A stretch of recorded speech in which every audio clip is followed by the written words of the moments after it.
SA 38. Bienvenidos al Seminario Reina Valera. Yo soy Gilberto Abels, rector del Seminario Abierto, y esta es la lección número 38 de la materia Sinopsis del Antiguo Testamento, cuyo tema es Zacarías. Volveos a mí y yo me volveré a vosotros. Pedimos la bendición de Dios sobre el estudio de su palabra. Empecemos. Zacarías, volveos a mí y yo me volveré a vosotros. Por Ray C. Stedman. Al libro de Zacarías se le ha llamado el Apocalipsis del Antiguo Testamento. Al igual que el libro que lleva el mismo nombre, Zacarías es un libro de profecía. Su tema es exponer el programa de Dios, que es también el tema del libro de Apocalipsis. La diferencia consiste en que en Zacarías Israel ocupa el primer plano y las naciones gentiles el lugar secundario, mientras que en el libro de Apocalipsis las gentiles naciones ocupan el primer plano y el eslabón que las une es la nación de Israel. El primer versículo de Zacarías revela de una manera muy interesante este punto central sobre la nación de Israel. En el mes octavo del segundo año de Darío, vino la palabra de Jehová al profeta Zacarías, hijo de Berequías, hijo de Ido. Normalmente leemos estos primeros versículos sin pensar en ellos como si tuviesen alguna importancia, pero recordemos que los nombres hebreos significan algo. Posiblemente los ejemplos más destacados del significado de los nombres hebreos sea Matusalén, el hombre más anciano que jamás haya vivido. Su nombre significa cuando él muera vendrá, y cuando él falleció, vino la inundación, tal y como profetizaba su nombre. Aquí tenemos tres nombres que son altamente significativos. Zacarías quiere decir Dios recuerda, y Berequías, el nombre de su padre, significa Dios bendice, y el nombre de su abuelo Ido quiere decir el tiempo fijado. Ese es el tema del libro de Zacarías, que es un libro que sirve de estímulo al pueblo de Israel. Zacarías era contemporáneo de Ageo, uno de los profetas que llevó a cabo su ministerio entre el remanente que había regresado después de haber estado cautivo en Babilonia. Aunque estaban de regreso en Jerusalén, reconstruyendo el templo y la ciudad, seguían siendo vasallos de Babilonia, sometidos aún a las naciones gentiles que les rodeaban, sin demasiada esperanza para el futuro. Era una época desalentadora, deprimente, y un espíritu de amargo pesimismo se había apoderado de aquellas gentes, y Zacarías viene a ellos en medio de su depresión, con este anuncio que se encuentra incluso oculto en su nombre y en los de sus antepasados: Jehová bendice, Jehová recuerda, y el tiempo fijado. Qué gran estímulo debieron producir estos nombres. Al principio del primer capítulo hay una breve reseña acerca del libro. Esto sucede con frecuencia en la Biblia, y si busca usted estas breves introducciones, con frecuencia podrá encontrar un breve resumen del mensaje del libro en sus primeras secciones. Aquí se divide de una manera dramática mediante el nombre de Dios, Jehová de los ejércitos, que es uno de los nombres habituales de Dios.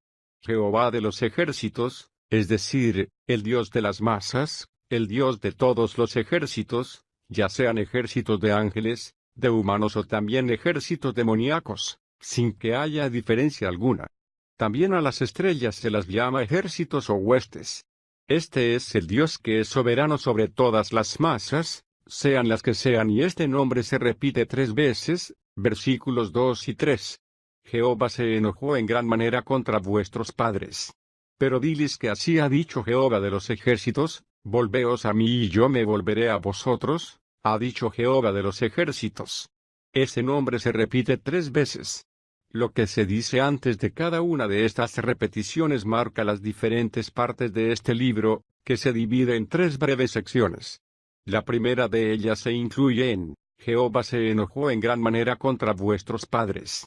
Eso marca la primera división, que comprende solo los primeros 6 versículos, que describen el enfado de Dios con su pueblo. Luego tenemos: volveos a mí.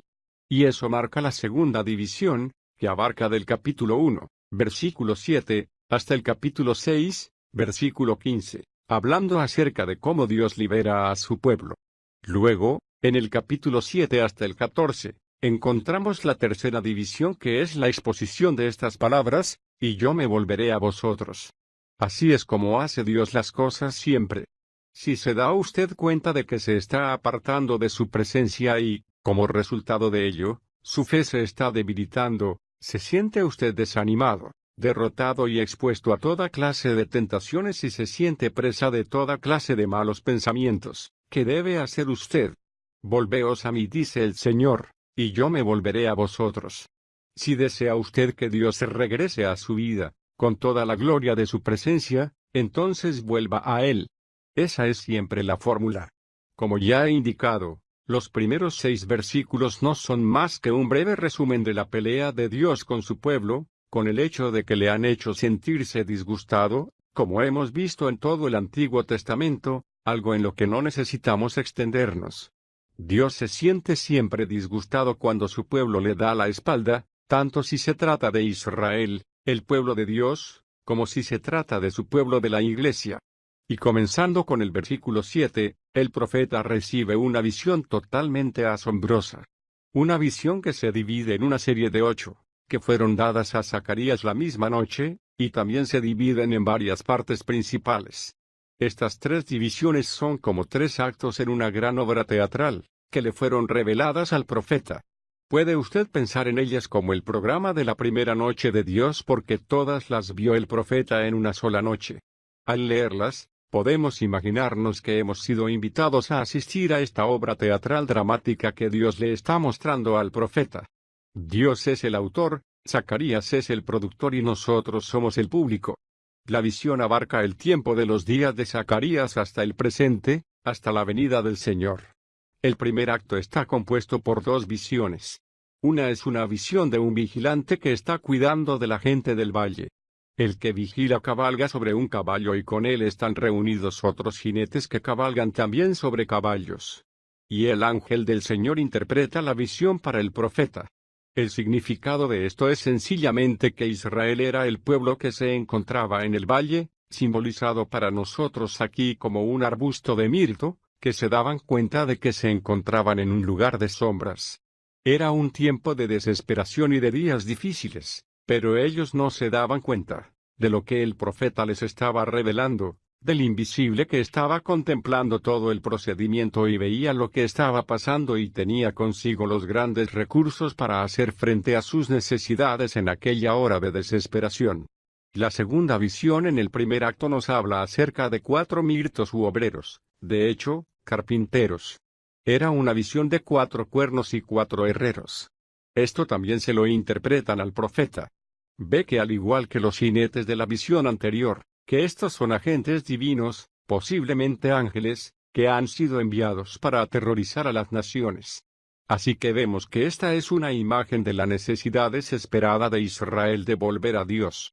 Israel se sentía desanimada ante el despliegue de los poderes y las fuerzas que se oponían a ella, pero lo que no podía ver era los recursos, pues no eran conscientes de los agentes divinos que estaban allí para actuar a su favor y eso fue lo que Dios les reveló. Así que cae el telón al final del primer acto, y en el segundo capítulo se levanta de nuevo antes del segundo acto, que es una sola visión. Es la visión de un hombre que tiene una cuerda de medir en su mano y que salió con el propósito de medir la ciudad de Jerusalén y al hacerlo, el ángel que interpretaba le dijo al profeta, versículos 4 a 5. Jerusalén será habitada sin muros a causa de la multitud de la gente y del ganado que habrá en medio de ella. Y yo seré para ella un muro de fuego alrededor y estaré en medio de ella con su gloria, dice Jehová. A esto le sigue una preciosa descripción de los días de bendición que habrán de tener lugar en Israel y que se cumplirán literalmente al ser traída de nuevo Israel a una situación de bendición en la tierra de Israel. Esa es una imagen de la promesa de Dios para aquellos que vuelven, siendo siempre una imagen de bendición. Volved y las bendiciones fluirán por haber regresado, porque Dios es el centro de bendición y la bendición no puede venir de ningún otro lugar. Si su vida está vacía, si necesita usted a Dios, si es un cristiano y su vida sigue vacía, necesita usted volver a Dios porque es de sus recursos de donde vienen las bendiciones. El hombre con la cuerda de medir es sencillamente un símbolo muy descriptivo de la bendición ilimitada y sin medida que Dios está dispuesto a derramar sobre la vida de todo aquel que regresa a tener una relación con Él. El tercer acto comienza con 5 visiones más. Aquí tenemos el camino para poder regresar a Dios, representado para nosotros en 5 visiones. En la primera escena, aparece Josué el sumo sacerdote, ante la presencia de Dios. Oponiéndose a Josué está Satanás, el adversario, y entonces el pueblo podía ver al adversario. Sabían que Satanás estaba en contra de ellos, pero lo que no podían ver era al defensor, a aquel que estaba junto a ellos para actuar a su favor, atendiendo a sus necesidades. Luego vemos, en esta visión maravillosa y conmovedora, cómo Josué es limpiado, quitándole sus vestiduras sucias y ataviándole con vestiduras nuevas y limpias, y se hace la afirmación de que Dios haría esto sencillamente porque deseaba hacerlo. He escogido a Jerusalén, dice, de la misma manera que lo dice acerca de nosotros. ¿Por qué nos bendice? Porque así lo ha deseado. Y en la última parte de este capítulo 3 hay una maravillosa visión futura acerca de la obra de Cristo en la cruz. Versículo 8. Escucha, pues, oh Josué, sumo sacerdote, tú y tus amigos que se sientan delante de ti, puesto que son hombres de carácter simbólico, he aquí yo traigo a mi siervo, el retoño.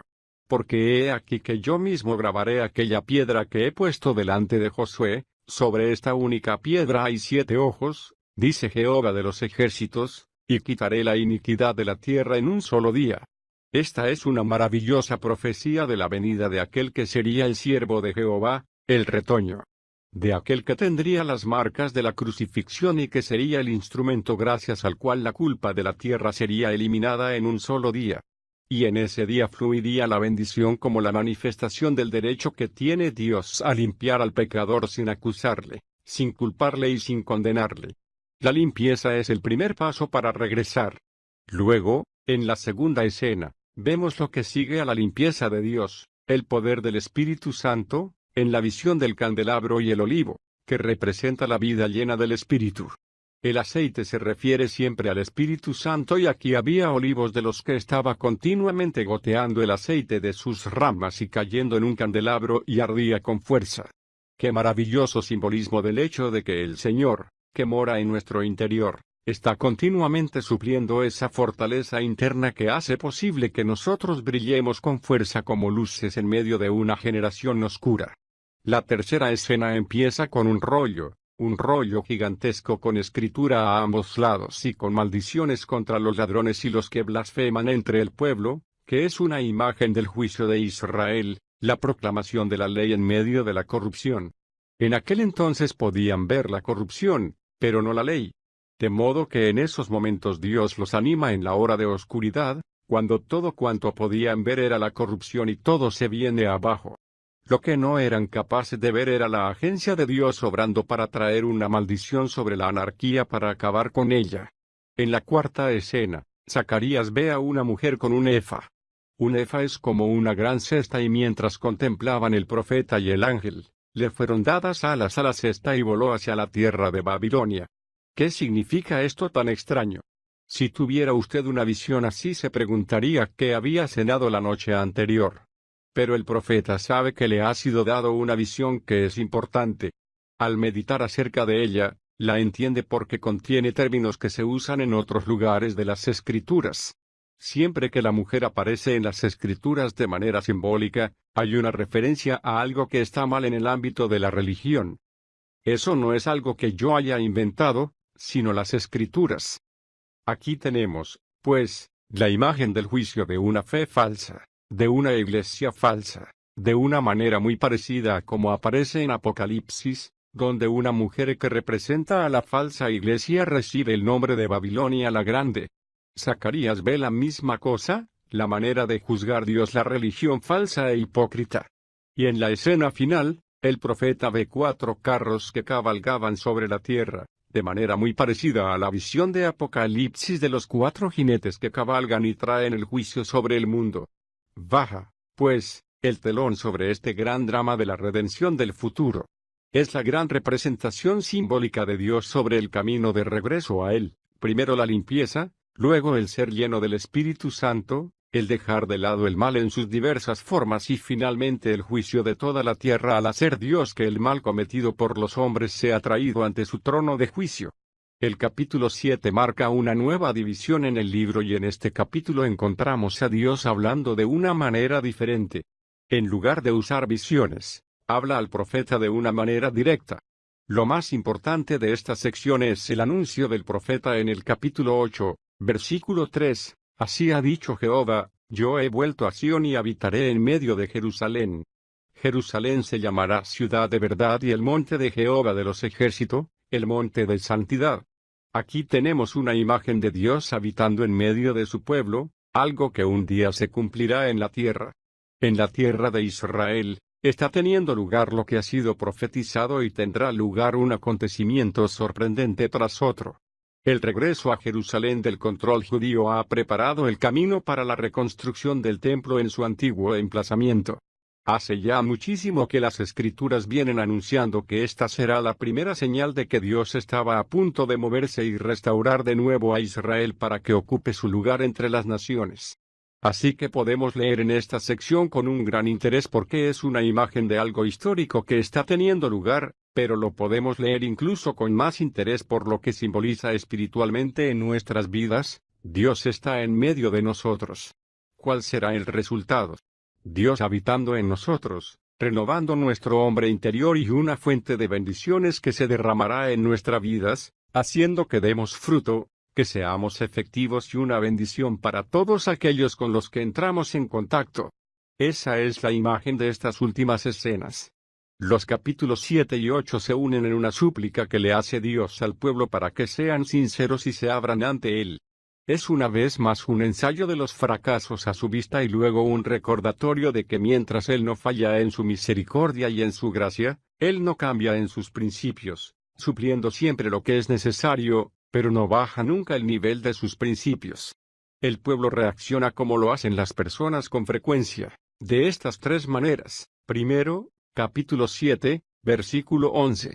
Pero no quisieron escuchar. Más bien se encogieron de hombros rebeldemente y taparon sus oídos para no oír. Ese es el primer paso, hicieron como si no oyesen y luego, versículo 12.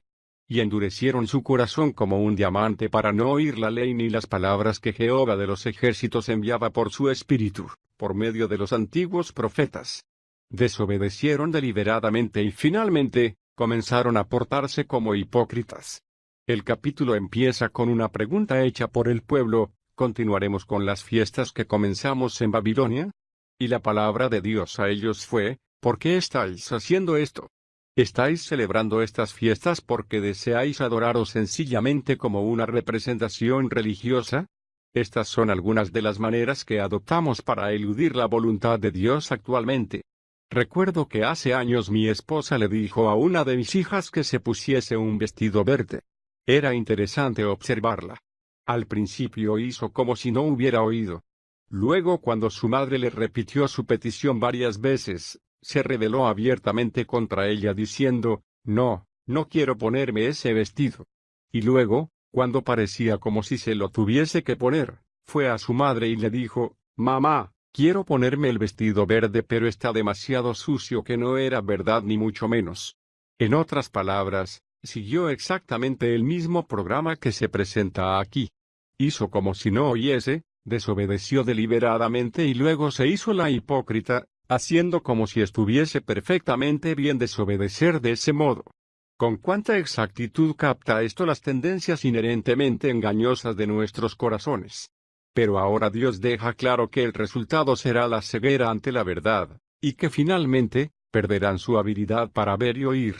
Esto ha sido claramente explicado en los capítulos 9 y 10, en los que aparece la ceguera del pueblo y justo en medio de esto, encontramos la primera de varias visiones sorprendentemente exactas de la venida del Mesías. Capítulo 9, versículo 9. Alégrate mucho, oh hija de Sión.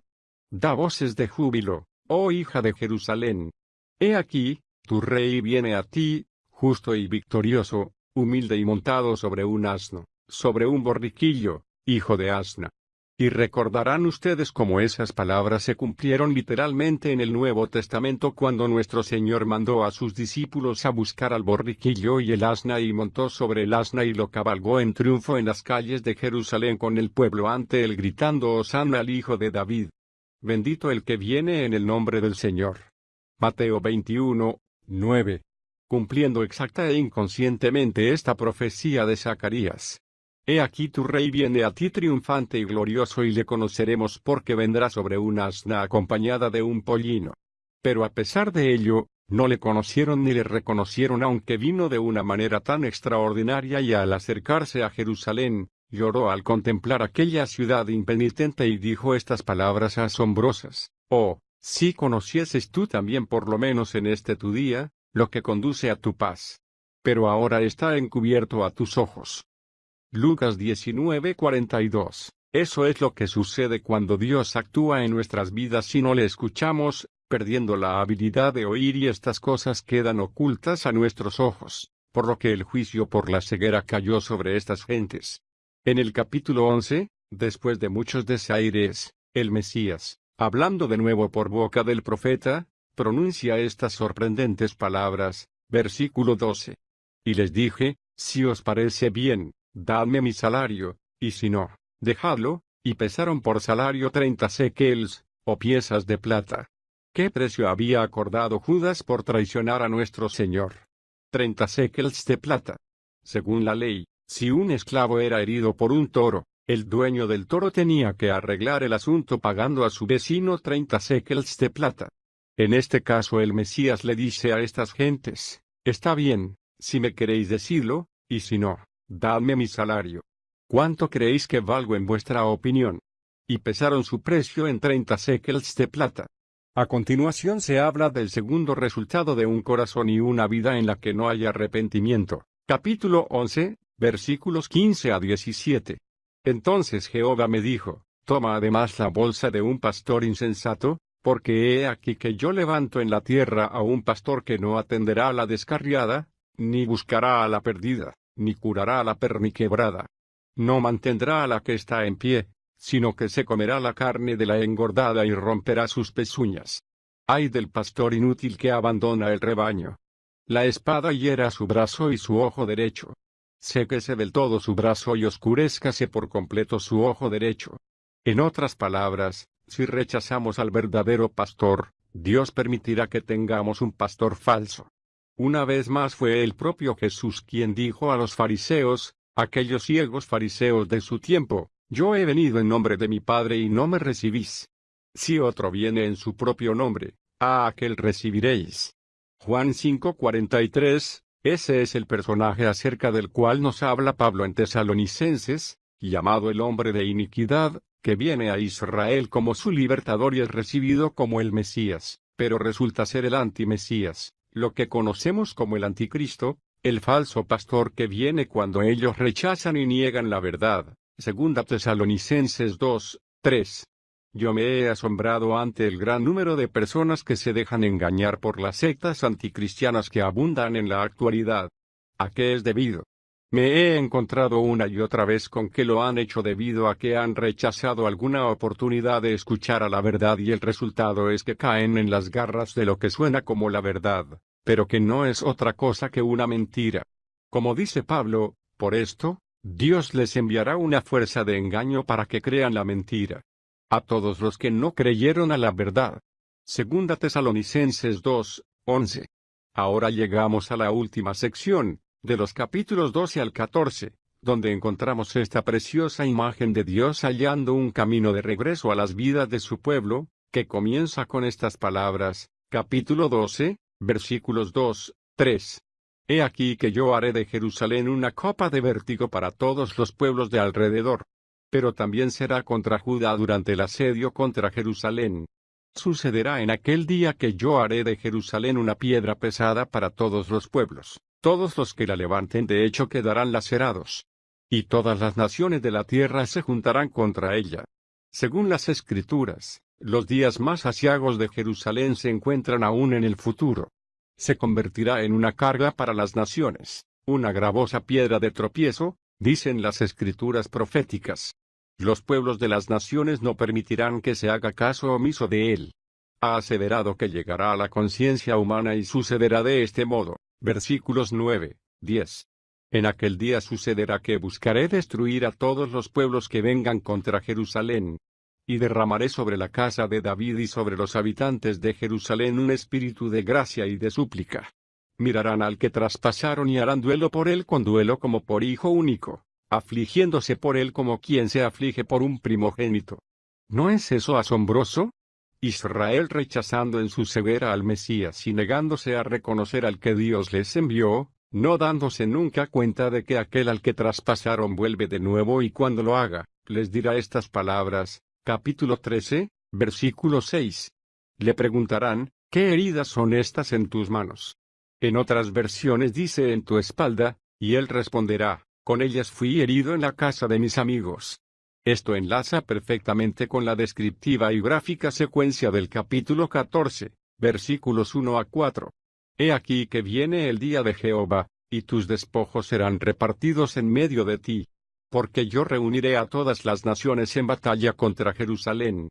La ciudad será tomada, las casas saqueadas y las mujeres violadas. La mitad de la ciudad irá en cautividad, pero el resto del pueblo no será eliminado de la ciudad. Entonces saldrá Jehová y combatirá contra aquellos pueblos, como combatió en el día de la batalla.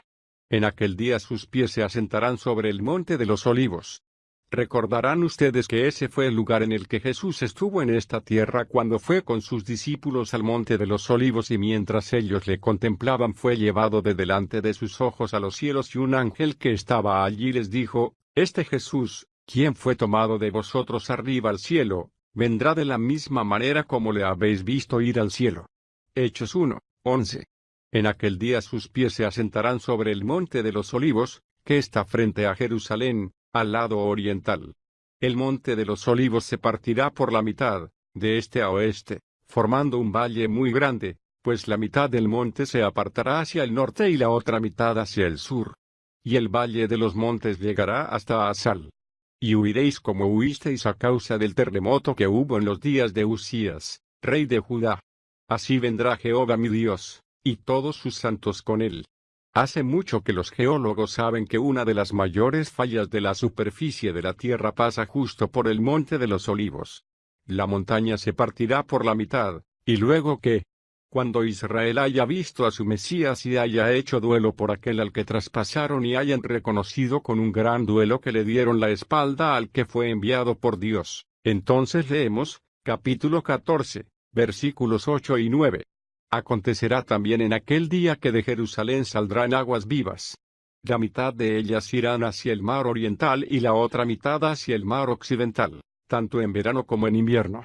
Entonces Jehová será rey sobre toda la tierra. En aquel día Jehová será único, y único será su nombre. Esta es una imagen de la gloria que llenará la tierra en los días en el que Dios reine por medio de su Hijo como rey. El libro acaba con estas preciosas palabras, versículos 20 y 21. En aquel día estará grabado sobre las campanillas de los caballos, consagrado a Jehová. Las ollas de la casa de Jehová serán como los tazones del altar. Toda olla en Jerusalén y en Judá estará consagrada a Jehová de los ejércitos. Todos los que sacrifiquen vendrán, las tomará. Llevó a cabo su ministerio entre el remanente que había regresado después de haber estado cautivo en Babilonia.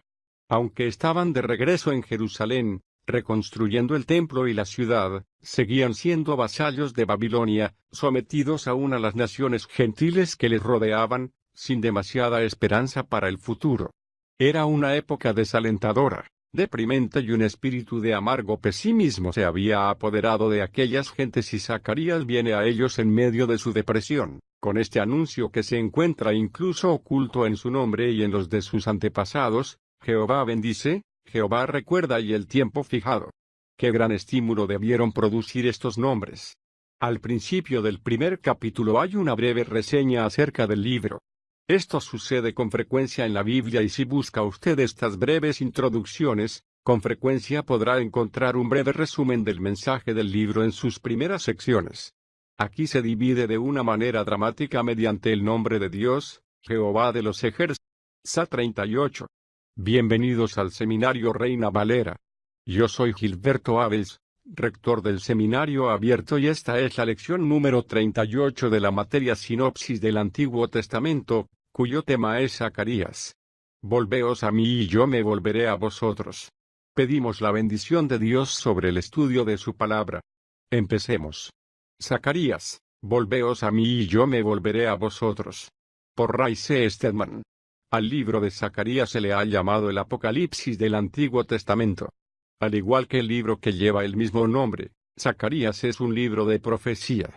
Su tema es exponer el programa de Dios, que es también el tema del libro de Apocalipsis. La diferencia consiste en que en Zacarías Israel ocupa el primer plano y las naciones gentiles el lugar secundario, mientras que en el libro de Apocalipsis las gentiles naciones ocupan el primer plano y el eslabón que las une es la nación de Israel. El primer versículo de Zacarías revela de Unásitos, que es uno de los nombres habituales de Dios. Jehová de los ejércitos, es decir, el Dios de las masas, el Dios de todos los ejércitos, ya sean ejércitos de ángeles, de humanos o también ejércitos demoníacos, sin que haya diferencia alguna. También a las estrellas se las llama ejércitos o huestes. Este es el Dios que es soberano sobre todas las masas, sean las que sean, y este nombre se repite 3 veces, versículos 2 y 3. Jehová se enojó en gran manera contra vuestros padres. Pero diles que así ha dicho Jehová de los ejércitos: volveos a mí y yo me volveré a vosotros, ha dicho Jehová de los ejércitos. Ese nombre se repite 3 veces.